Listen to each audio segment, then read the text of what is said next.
Something crazy is happening with Crimson Desert. Before launch, this game had a high likelihood of winning Game of the Year, with investors betting it would dethrone Grand Theft Auto 6. It was pitched as the ultimate open-world fantasy epic, a game that combined the emergent exploration of Zelda Tears of the Kingdom with the gritty, realistic storytelling of Red Dead Redemption 2. But then, the game launched, and within 12 hours, the Steam reviews plummeted to a mixed, sitting at a brutal 51% positive rating. Players were furious about blurry visuals, flat lighting, and a protagonist who had all the personality of a wet piece of cardboard. But then something even stranger happened. Those who stuck with the game past the initial frustrating hours started discovering systems that were so deep, so rewarding, and so undeniably brilliant that they could not put their controllers down. They found a WWE-style wrestling combat system and uncovered a massive camp-building simulator that could rival dedicated management games, which are two incredible hidden systems in this fantasy action-adventure game. But then the real question became, how do you review a game that is simultaneously a technological marvel and a complete structural disaster? How does a game go from being called unplayable to the most underrated game of the decade in a matter of days? It's really a wild story. I know this because I have spent the last 30 hours grinding through the lands of Pywell, fighting through the clunky menus, surviving the brutal boss encounters, and building up my mercenary camp. I have seen the absolute worst this game has to offer, and I have experienced the incredible highs that make the game truly special. So in this video, I'm going to break down exactly why Crimson Desert is a brilliant, chaotic mess. We are going to look at the deceptive optimization that ruined the launch, the masterclass combat system that refuses to hold your hand, and the hidden mid-game systems that give this game its 100+ hour replayability. By the end of this video, you will know exactly if this ambitious, messy masterpiece is worth your time and your money. Welcome back to Dark Trooper Gaming.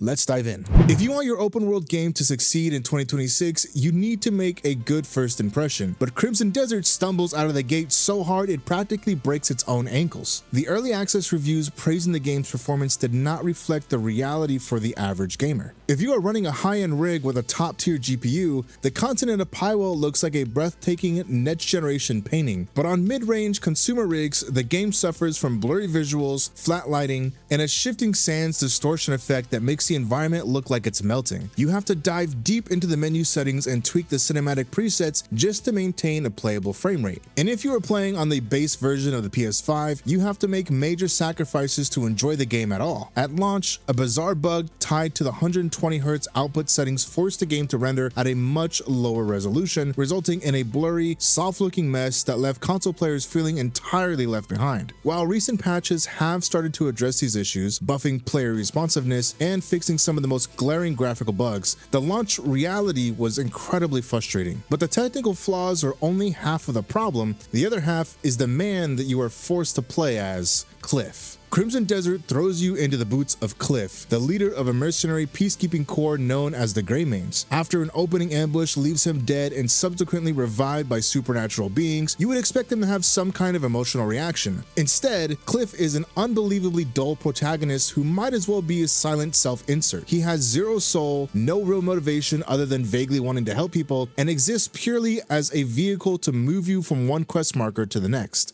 The lack of character creator here is a massive missed opportunity.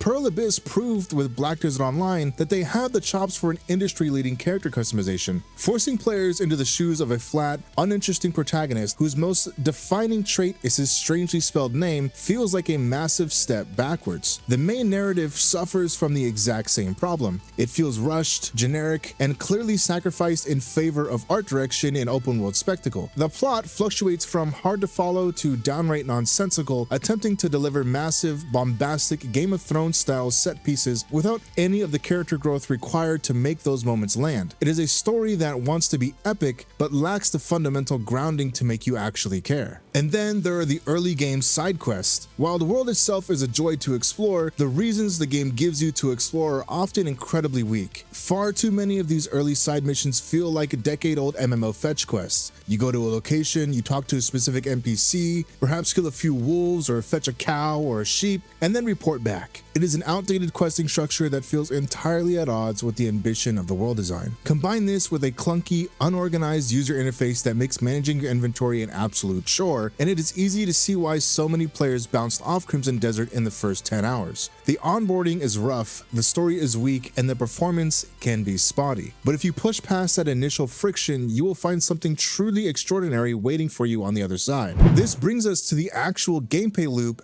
and the moment Crimson Desert finally shows its hand. Take the combat, for example. In the first few hours, the controls feel punishing, sticky, and wildly unintuitive. You will likely get beaten into the ground by the first major boss you encounter, frustrated by the huge, wide-reaching attacks and incredibly short windows you have to deal damage. The game refuses to hold your hand, and the small combat arenas will constantly yell at you to return to the battle area if you dodge an inch too far in the wrong direction. But then it clicks. Once you understand the rhythm, the combat reveals itself to be an absolute masterclass in action design. It is a highly rewarding, high skill ceiling blend of heavy martial arts and, bizarrely enough, professional wrestling. Yes, you can literally unlock WWE-style grapple moves to suplex enemy combatants into the dirt. It is frenetic, intense, and incredibly satisfying. Every enemy you kill triggers a brutal, crunchy execution animation that makes you feel the weight of every single swing. When you are taking over an enemy base camp and fighting off 40 combatants at once, the combat flows in a way that few other open-world games can match. It demands your attention, punishes button smashing, and rewards deliberate, thoughtful execution of your unlocked abilities. And speaking of abilities, Crimson Desert completely throws out the traditional leveling system. Instead of simply gaining experience points and dumping them all into a generic strength stat, the game utilizes an artifact-based skill tree. You explore the world to find abyss artifacts, which act as your skill points. Then you combine these skills to unlock devastating new moves, making the build crafting process constantly engaging. You fundamentally change how Cliff approaches every single encounter by the skills that you decide to unlock, especially early on. But where the game truly shines is in its world design and the incredible sense of player agency it provides. The continent of Pywell is not just a massive map filled with empty space and checklist icons. It is a dense,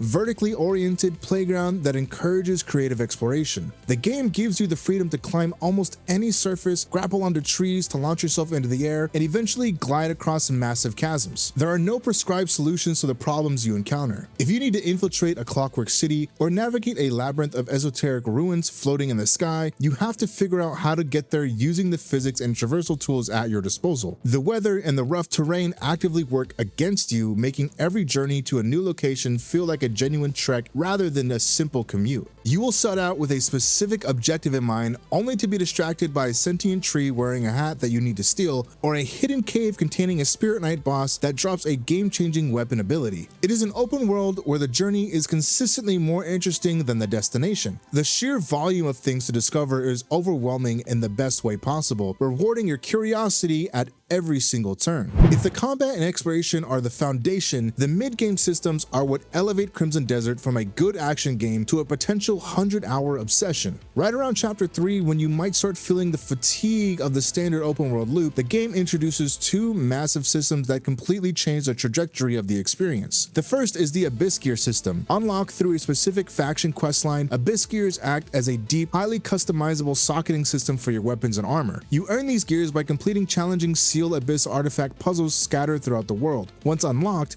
you can slot them into your equipment and gain massive buffs, from attack speed increases to elemental resistances and unique weapon arts. What makes this system brilliant is its flexibility. If you defeat a major boss and claim their unique weapon, you can extract the specific Abyss gear from that weapon and slot it into your preferred gear set. It adds a massive layer of depth to the combat preparation, giving you a tangible reason to hunt down every single challenge the world has to offer. But the true saving grace of Crimson Desert, the system that provides the actual emotional core missing from the main narrative, is the mercenary management system. As you progress, you are tasked with rebuilding the Greymanes. You establish a base camp at Hallowing Hill, which quickly evolves into a massive management simulator. You have to recruit allies, assign them to different tasks, manage farming and cooking operations, and send your soldiers out on dispatch missions across the continent. The quests associated with reuniting your crew are vastly superior to the standard open world fetch quest. Seeing your camp grow from a desolate patch of dirt dirt into a thriving hub of activity as undeniably satisfying. It provides a grounding element to Cliff's journey, giving you a reason to care about the people that you are fighting alongside. These two systems, the deep build crafting of the Abyss Gears and the addictive loop of the mercenary management, are the mid-game hooks that keep you playing long after the main story credits roll. They are the systems that transform a frustrating, clunky launch title into a game that you simply cannot put down. So, is Crimson Desert a game of the decade contender or a massive disappointment? The truth is, it is both. It is an incredibly ambitious action-adventure game that takes massive risks, resulting in an addictive gameplay loop, a phenomenal combat system, and a world that begs to be explored. But it is also an experience dragged down by severe technical flaws, an unorganized user interface, and a protagonist who desperately needs a personality transplant. If you are looking for a perfectly polished, narrative-driven cinematic experience, this game is going to frustrate you to no end. But if you are willing to look past the clunky launch window, if you want a game that refuses to hold your hand, rewards your curiosity, and lets you suplex a goblin off a cliff before managing a mercenary farm,